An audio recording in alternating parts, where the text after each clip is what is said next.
नमस्कार दोस्तों, आपका स्वागत है एग्जाम क्रैक SS1 में। यह क्लास आपके लिए बहुत ही इम्पोर्टेंट होने वाली है। अगर आप इस क्लास को पूरा लेते हैं तो ये आपके एग्जाम में बहुत ही महत्वपूर्ण भूमिका निभाएगी। ये रीजनिंग का मॉक टेस्ट नंबर 3 है दोस्तों। इस मॉक टेस्ट को देने से पहले जो भी क्वेश्चन आए आप वीडियो को पॉज करें और वो सवाल खुद से लगाएं। अगर आपसे सवाल नहीं होता है तभी आप वीडियो को देखें। अगर आप सवाल कर लेते हैं तो आगे वाले क्वेश्चन पे बढ़ जाएं। इसी तरह से आप इस पूरी वीडियो को देखिए, आपको बहुत ही फायदा होने वाला है। चलिए दोस्तों, शुरू करते हैं आज की क्लास।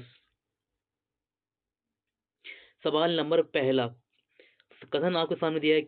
आपसे कह रहा है, क्या भारतीय फिल्मों से गानों को हटाया जाना चाहिए? आपसे कह रहा है, क्या भारतीय फिल्मों से गानों को हटाया जाना चाहिए? तो आपको सामने दो तर्क दिए हैं, तर्क फर्स्ट और तर्क सेकंड दिए हैं। इस तर्क फर्स्ट में कह रहा है आपसे, हाँ, हॉलीवुड की फिल्में कोई गाने न होने के बावजूद हिट होती हैं। मतलब हॉलीवुड की फिल्मों का नाम आया है, जबकि कथन में हॉलीवुड की फिल्मों को नहीं कह रहा है, यानी कि तर्क हमारा सेकंड नहीं होगा। जो तर्क जो कथन में कहा जाए हमें उसी को सच मानकर क्वेश्चन को हल करना है। आगे कह रहा है नहीं, सेकंड तर्क में कह रहा है नहीं, गाने फिल्म की लंबाई बढ़ाने में मदद करते हैं। क्या ऐसा सच होता है कि गाने फिल्म की लंबाई बढ़ाने में मदद करते हैं? कि यहाँ कह रहा है, कथन में कह रहा है, क्या भारतीय फिल्मों से गानों को हटाया जाना चाहिए? क्या ये सही होगा? नहीं, नहीं, गाने फिल्म की लंबाई को बढ़ाने में मदद करते हैं, ये कथन भी हमारा सही नहीं होगा। तो आपका इसमें आंसर हो जाएगा ऑप्शन नंबर डी। ना तो तर्क फर्स्ट और ना ही तर्क सेकंड मजबूत हैं। अगला क्वेश्चन, एक आदमी एक आदमी 9 किलोमीटर पूर्व की ओर और उसके बाद 12 किलोमीटर दक्षिण की ओर जाता है, तो उसके प्रारंभ और अंतिम बिंदु के बीच की दूरी ज्ञात कीजिए। आपसे कह रहा है कि दूरी ज्ञात कीजिए। देखिए, इस सवालों को करने के लिए आपको दिशाओं का ज्ञान होना बहुत जरूरी है। ऊपर होता है उत्तर आपका, और नीचे हुआ दक्षिण। इस साइड होगा आपका पूर्व, और इस साइड में आपका हो जाएगा पश्चिम। इन दिशाओं का ज्ञान होना आपको बहुत ही जरूरी है। अब देखिए, आप क्वेश्चन में कह रहा है 9 किलोमीटर पूर्व की ओर जाता है, तो पूर्व कौन सी साइड में होता है? इस साइड में। यानी कि वो मान लिया आदमी यहाँ पर ही है, यहाँ से 9 किलोमीटर गया पूर्व की साइड में। फिर कह रहा है उसके बाद 12 किलोमीटर जाता है दक्षिण दिशा में। 12 किलोमीटर जाता है दक्षिण दिशा में, यहाँ गया 12 किलोमीटर। तो आपसे कह रहा है उसके प्रारंभ बिंदु और अंतिम बिंदु के बीच की दूरी ज्ञात कीजिए। ये हो गया अंतिम बिंदु। तो आपसे इसके इसके बीच की दूरी बताना है आपको, ये दूरी कितनी हुई। देखिए, एक ट्रिपलेट होती है 3, 4, 5। आप कंपटीशन एग्जाम की तैयारी कर रहे हैं तो आपको इतना तो पता होगा कि 3, 4, 5 एक ट्रिपलेट होती है। तो आप इसी को, इस ट्रिपलेट से बहुत सारी ट्रिपलेट बन जाती हैं, 3, 4, 5 से बहुत सारी बनती हैं। तो इसे इससे ये भी बन हुई है 9, 12। देखिए, ये 3 का क्या गुना हुआ? 3 गुना, 3 3 9। और ये 4 का क्या गुना है? 3 गुना। तो 5 का भी अगर हम 3 गुना करेंगे तो ये हो जाएगा 15। ये आ गया 15। ऑप्शन नंबर सी हमारा आंसर हो गया। अगर नहीं, अब अगर वैसे आप करना चाहेंगे तो ऐसे करिए। देखिए, कण का स्क्वायर होता है, अब 12 का स्क्वायर करेंगे और प्लस 9 का स्क्वायर करेंगे, और फिर इसके ऊपर आप रूट लगा देंगे, तो आपको निकल के जो भी आएगा वो 15 आएगा। इसको ऐसे कर सके, लेकिन एग्जाम में आपको ऐसे नहीं करना है। जैसे मैंने आपको बताया डायरेक्ट करना है, वैसे ही आपको ट्रिपलेट याद रख लेना चाहिए। जैसे ट्रिपलेट हुई 9, 12, 15, ये ट्रिपलेट आपको याद रखना चाहिए। और एक होती है 9, 40, 41, 3, 4, 5। ये कुछ इंपॉर्टेंट ट्रिपलेट है, और बाकी जब आपको मैं मैथ पढ़ाऊंगा तब वो लिखवा दूंगा। आपका आंसर आ गया था ऑप्शन नंबर यहाँ पर सी, 15 किलोमीटर। अगला क्वेश्चन, आप एक लड़के की ओर इशारा करते हुए मीरा ने कहा, यह मेरे दादा दादा के इकलौते पुत्र का पुत्र है। उस लड़के का मीरा से क्या संबंध है? देखिए, इस क्वेश्चन को जब भी आपको याद करना, मतलब इस क्वेश्चन को जब भी आपको हल करना है, तो आपको जो क्वेश्चन में दिया गया हो, मेन इंसान दिया गया है, तो वो आप वहां अपने आप को मानकर हल करिए। जैसे मेरा दिया गया है इसमें, तो मेरा अपने आप को मानिए, तभी आप इस क्वेश्चन को बहुत आसानी से कर सकते हैं। कहा दिए, मीरा ने कहा, मीरा को हमने लिख दिया एम से, दादा के इकलौते पुत्र का, यानी कि मीरा के पापा होंगे यहाँ, और पापा के पापा वो हो गए मीरा के दादा, दादा होगा यहाँ पर ही। और उससे आगे कह रहा है कि दादा के इकलौते पुत्र, इकलौता पुत्र कौन हो गया? मीरा के पापा हो गए। इकलौता पुत्र हो गया मीरा के पापा, और पुत्र का पुत्र है, यानी कि मीरा के पापा का भी पुत्र है, तो पुत्र आ गया यहाँ पर ही। तो आपसे कह रहा है कि उस लड़के का, ये लड़का हो गया, ये लड़का है और मीरा लड़की है, उस लड़के का मीरा से क्या संबंध है? तो आपको इस लड़के का जो संबंध बताना है मीरा से क्या है, तो ये हो गया भाई बहन, यानी कि लड़का उसका मीरा से क्या संबंध है? यानी लड़का हुआ मीरा का भाई। ऑप्शन नंबर बी हमारा आंसर आ गया। अगला क्वेश्चन आपसे कह रहा है, एक घड़ी प्रत्येक दिन 15 मिनट आगे हो जाती है। यदि उसे दोपहर 12 बजे सही सेट करके चलाया जाता है, तो प्रातः 4 बजे वह क्या समय दिखाएगी? देखिए, रात के 12 बजे घड़ी को, सॉरी, दिन के 12 बजे सेट किया गया, दोपहर 12 बजे घड़ी को सेट किया गया, और सुबह 4 बजे वह क्या समय दिखाएगी? हमको सुबह 4 बजे का बताना है। तो 12 से और 4 बजे के बीच में क्या घंटे हो गए आपके? यानी कि रात, दिन के 12 से रात के 12, 12 घंटे हुए, और चार ये आपके हो गए 12 4 16 घंटे हो गए। और कितने मिनट लेट होती है? 15 मिनट। 15 इंटू भाग देंगे हम 24 से, क्योंकि 24 घंटे से, और ये 16 है, ये 16 होगा। 4 से काट दिया 4 बार, 4 से गया ये 6 बार, और 2 से गया ये 3 बार, और 2 से गया ये 3 बार, और 2 से गया ये 2 बार, और 3 से गया ये 5 बार, और 5 इंटू 2 करेंगे तो ये हो जाएगा 10, यानी कि 10 मिनट लेट होएगी। तो 4 बजे में क्या समय दिखाएगी? तो 4 बजे दिखाएगी 4:10। ऑप्शन नंबर डी हमारा आंसर आ जाएगा। अगला क्वेश्चन, 27 सितंबर को शनिवार है, उसी बरस 27 अक्टूबर को कौन सा दिन होगा?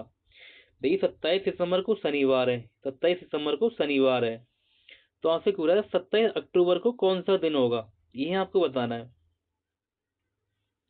देखिए, आपको यह याद ना हो कि कौन सा महीना 30 का होता है, कौन सा 31 का होता है, तो मैं आपको एक ट्रिक बताता हूँ, वो याद रख लीजिए। ए जे एस एन, इसे आपको 30 मानना है। ये कैसे हो गए? देखिए, आप याद कर लीजिए, AJSN को 30 मानो, बाकी सबको 31 मानो। AJSN को 30 मानो, बाकी सबको 31 मानो। क्यों? क्योंकि देखिए, फरवरी जो होती है 28 की भी होती है, 29 की होती है। आपको पता होगा, जब कोई साल लीप बरस में होता है, तो उस साल फरवरी 29 की होती है। वैसे फरवरी 28 की होती है, और लीप बरस में फरवरी 29 की होती है। यह तो आपको याद होगा। इससे छोड़ के, और ये AJSN एन को आप हमेशा 30 मानेंगे। ए से होता है अप्रैल, जे से होता है जून, एस से होता है सितंबर, एन से होता है नवंबर। ए से अप्रैल, जे से जून, एस से सितंबर, एन से नवंबर, इन्हें आप हमेशा 30 मानेंगे, बाकी सबको 31 मानेंगे। अब सारे महीने 31 के होते हैं ना, आप कैलेंडर को अभी देख लीजिए क्लास के बाद में। देखिए, 27 सितंबर को शनिवार है, तो सितंबर में कितने दिन बचे? 3 दिन बचे, और प्लस 27 ये है, 27 अक्टूबर को हम निकालना है, तो सितंबर के बाद में आता है अक्टूबर, तो 27 जोड़ देंगे हम, ये हो जाएगा 30 दिन। और 30 को हम 7 से भाग देंगे तो ये 8 बार कट जाएगा, 7 चौक 28, यानी कि शेष कितने बचेंगे इसमें, 2 शेष बचेगा 2। जब हम 7 से भाग देंगे, 7 चौक 28 होता है, शेष बचेगा 2, और 2 हम प्लस कर देंगे इसमें शनिवार में, 2 प्लस कर देंगे शनिवार में। जब हम 2 प्लस शनिवार में करेंगे तो ये हो जाएगा शनिवार, रविवार, सोमवार, तो हमारा आंसर आ जाएगा सोमवार, ऑप्शन नंबर डी। अगला क्वेश्चन आपसे कहता है किसी कोड में, ये कह रहा है इसको यह लिखा जाता है तो इसे क्या लिखा जाएगा, यह आपको बताना है।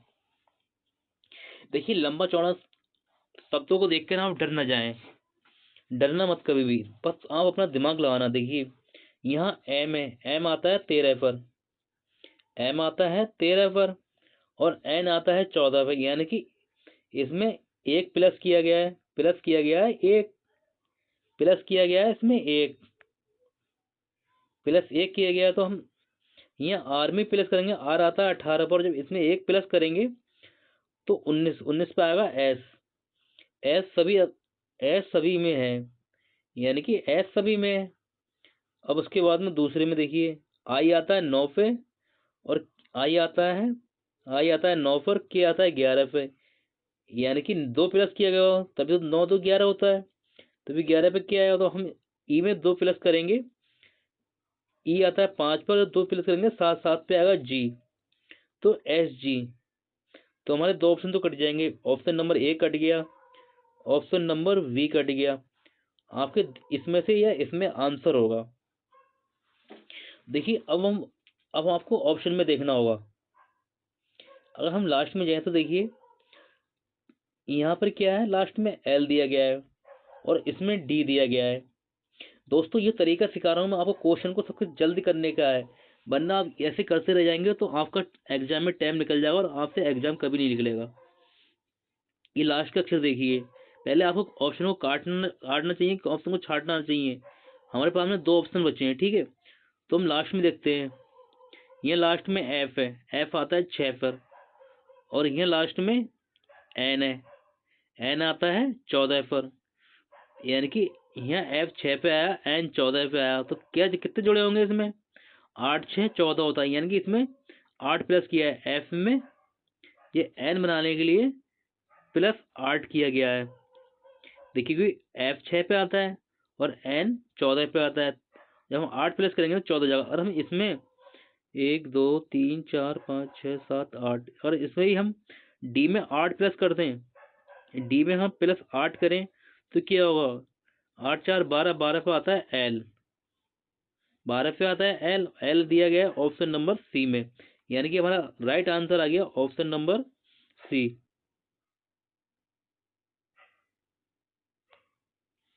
राइट आ गया, हमारा आंसर आ गया ऑप्शन नंबर सी।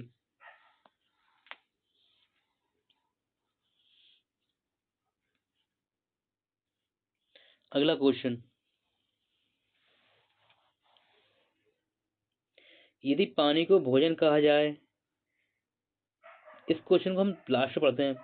किस किस पर फल लगेंगे, क्वेश्चन में कह रहा है किस पर फल लगेंगे, फल किस पे लगते हैं, पेड़ पर, किस पर फल लगेंगे, तो ये कह रहा है वृक्ष को, भोजन को वृक्ष कहा जाए और वृक्ष को आकाश कहा जाए, वृक्ष को क्या कहा जा रहा है, आकाश, तो फल कहाँ लगेंगे, आकाश में, ऑप्शन नंबर सी हमारा राइट आंसर हो गया।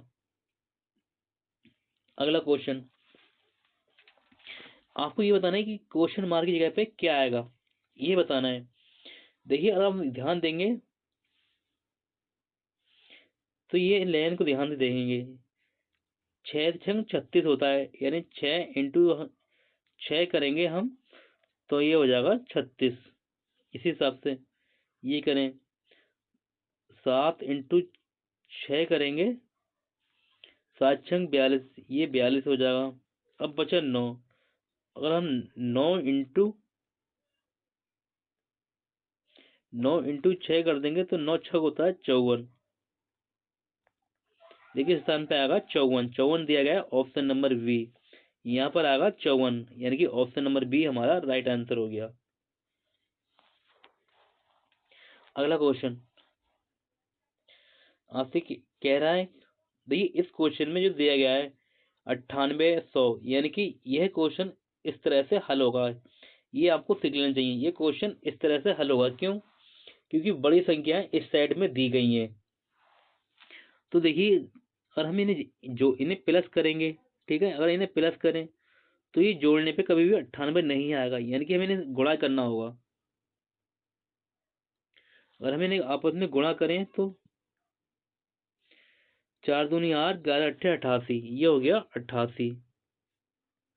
अब कितना कम है? 4 दूनी 8, 11 अट्ठे 88, यानी कितना कम होगा? इसमें कितना जोड़ा जाएगा? यानी कि 10 अगर हम इसमें जोड़ेंगे तो ये 98 हो जाएगा। 10 जोड़ेंगे तो ये 98 हो जाएगा। इस हिसाब से इसमें हम इनकी गुणा करें, 3 छंग 18, 18 पंजे 90, ये 90 है। और फिर इसमें भी अगर हम 10 प्लस कर दें तो ये 100 हो जाएगा, ये 100 हो गया। अब इसी को गुणा करेंगे, इनकी आपस में गुणा करें तो 8 ने 72, 72 एकम 72, और 72 प्लस अगर हम 10 कर दें तो ये हो जाएगा 82, ये हो जाएगा 82। 82 दिया गया क्या ऑप्शन में? ऑप्शन नंबर डी में 82, यहाँ पर आएगा 82। ये आंसर आ गया ऑप्शन नंबर डी।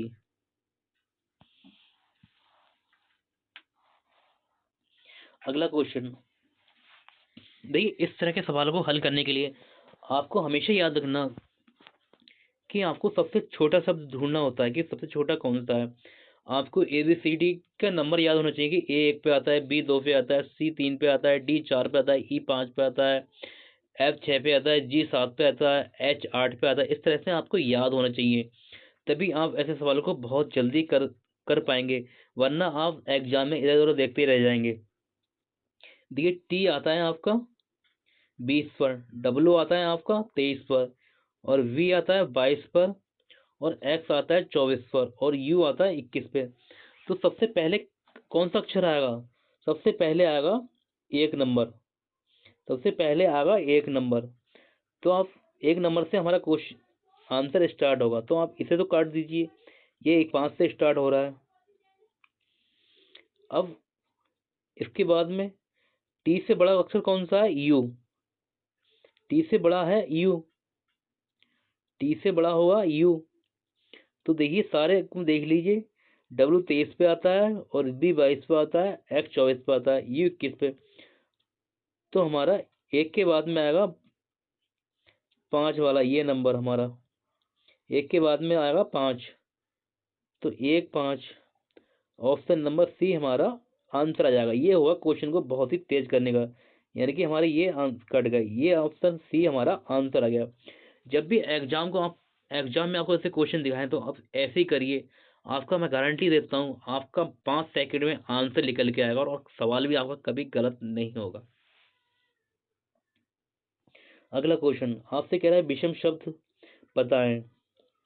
समुद्र, नदी, महासागर, तरणताल। देखिए समुद्र, नदी और महासागर ये क्या है? ये मेरे की भगवान की देन, प्राकृतिक देन, गॉड की देन है ये, ठीक है। और ये तरणताल क्या है? ये मानव निर्मित, ये मानव ने खुद बनाया है, यानी कि ऑप्शन नंबर डी हमारा आंसर हो जाएगा, यानी कि अलग ही हो जाएगा। अगला क्वेश्चन आपको यहाँ बताना है कौन सा शब्द अलग है, आपको विषम बताना है।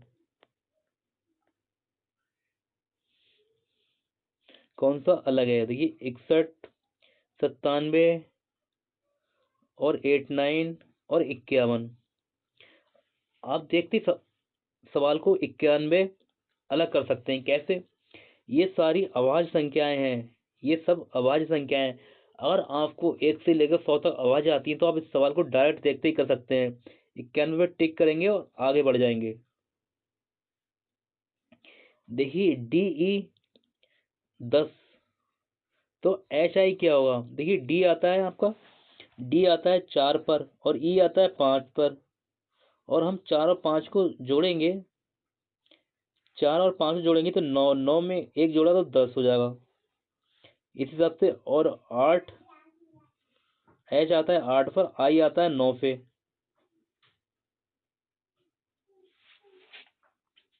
और 9 और 8 को जोड़ेंगे तो हो जाएगा 17।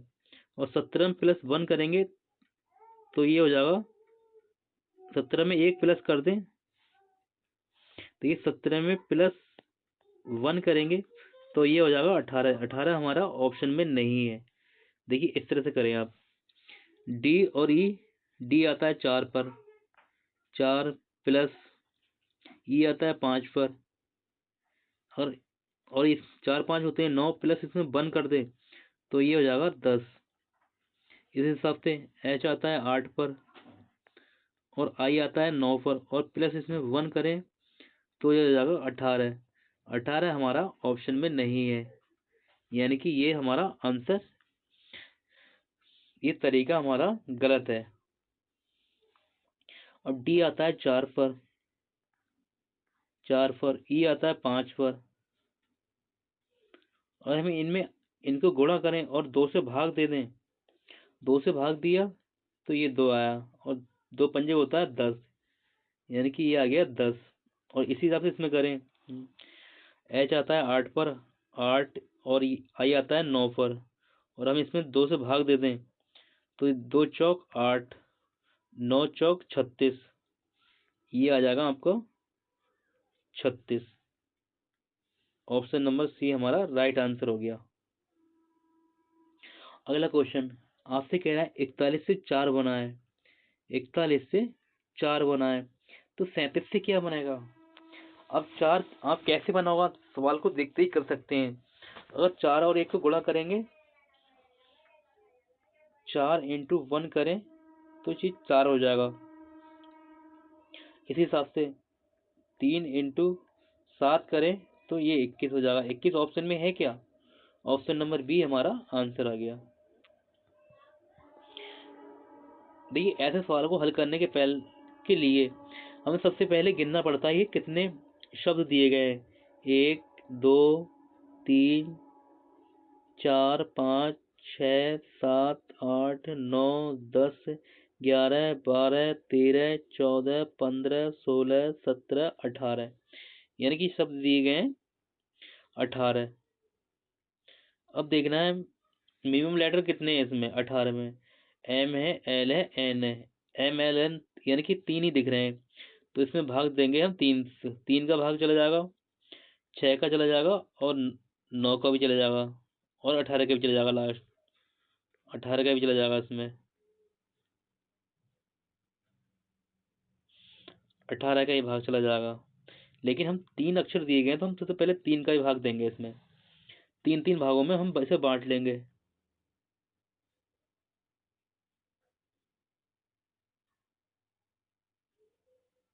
3 हम इसे भागों में बांट लेंगे। देखिए लास्ट में एम एन है तो इसमें लास्ट में आएगा एल। एल कौन से में है, इसमें एल नहीं है, ऑप्शन सी काट दीजिए आप। यानी कि ए में भी एल है और बी में भी एल है, बी में एल है, डी में एल है। अब देखिए इसके बाद में यहाँ लास्ट में एल आ गया तो इसमें एन नहीं है, यहाँ आएगा N, N, N L, N L. इसमें दे हो गया है एम एल, ये कट, ऑप्शन बी कट गया। और इस ऑप्शन में डबल एल है तो ऑप्शन ए भी कट गया। आपका आंसर आ गया ऑप्शन नंबर डी। दोस्तों ये तरीका होता है क्वेश्चन को बहुत जल्दी करने का। आपका आंसर डायरेक्ट इस तरह से निकल आएगा। ऑप्शन डी हमारा आंसर आ गया। आपको पूरा हल करना नहीं है, बस ये देखना है आपका आंसर कहाँ बनना है, और जहाँ से आपका आंसर आए टिक करिए और आगे बढ़ जाइए। और आज का हमारा लास्ट क्वेश्चन आपसे कह रहा है कि देखिए ये क्वेश्चन में दिया गया है 49 46 43 40, और क्वेश्चन मार्क की जगह पर क्या आएगा 34। यानी कि जो संख्याएं हैं वो घट रही हैं, यानी कि इसमें से कुछ ना कुछ माइनस हो रहा होगा। तो देखिए पहले हमारा क्या माइनस हुआ, -3 हुआ है, -3 हुआ, फिर 46 में से 43 हो गया, यानी कि -3 हुआ है। फिर 43 से 40 हो गया, यहाँ भी -3 हुआ है। और फिर यहाँ भी अगर हम -3 करें तो क्या होगा, -3 करेंगे तो ये हो जाएगा 37। और 37 में से अगर हम -3 कर देंगे तो ये 34 हो जाएगा। सही है, यानी कि यहाँ हमारा क्वेश्चन हमारी जगह पे आएगा 37, ऑप्शन नंबर बी। दोस्तों ये क्लास मैं आपको बहुत ही मेहनत से बना रहा हूँ। अगर आपको वीडियो हमारी अच्छी लगी हो तो लाइक शेयर सब्सक्राइब जरूर करना। कमेंट में लिखना मैं अपनी क्लास में क्या सही कर सकता हूँ। मिलते हैं आपसे अगली क्लास में, तब तक के लिए जय हिंद।